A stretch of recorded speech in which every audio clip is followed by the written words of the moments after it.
But I've actually been through a breakup recently, and I wouldn't normally talk about a breakup on stage, because for me, they're normally quite routine. You know, like, first I get upset about it, then I come to terms with it, and to get closure, I go around at 2 in the morning and shit on a doorstep. But like, this breakup was a bit different. Like, she seemed to break up with me using compliments. Like, she said that I'm too positive and optimistic in life, which was a new one on me, because it's the first time I've ever been told, I think this relationship would work much better if you were less mentally stable. But at least you don't have to worry about that whole sex thing anymore, because like, that is a dangerous game now. We have messed about with that far too much. We should have kept it simple. Like, if you buy a pack of condoms these days, there's a couple of weird options in there called warmth and tingle. Yeah. Now, I found out this is a hard way. If you're ever going to use one of those condoms, you need to make sure that she knows this is the time you're going to use one of those condoms. Like, put a note on the fridge, start an event on Facebook. Just make sure that she knows this is the time you're going to use one of those condoms.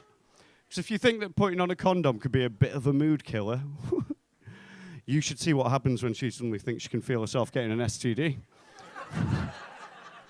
Like, there's no coming back from it. And the last thing I'm going to finish on is,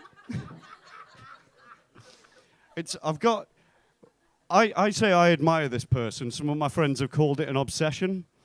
If you've heard of Stacey Dooley?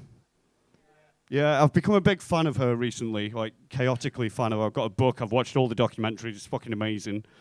But I just had the opportunity to meet her recently, and I discovered that I admire this person far too much when it's like, I can't meet her because I'm pretty sure that if I get the chance to speak to her, I'm just going to go, nah.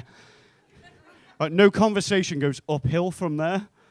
But it's the great thing about being a fan of Stacey Dooley, it's opened my eyes to like all these feminist issues, because she's a strong feminist. Powers to the women. Like catcalling, that's a big feminist issue. So there's two types of catcalling. There's the one where you shout, and there's the other one where you go, pss, pss, pss, pss, pss, which is the universal term when you don't know the cat's name. And there's like slut shaming has become a bit of a thing. That's not allowed anymore. Not as popular as slut dropping, which I think is when you punch a bitch out. I don't know. And then, like, but it's the problem with feminism is that being a feminist is a lot about being Muslim, I think. And it's all fine, but then in both groups, there's a certain set of people who take it to extremes and ruin it for everyone else.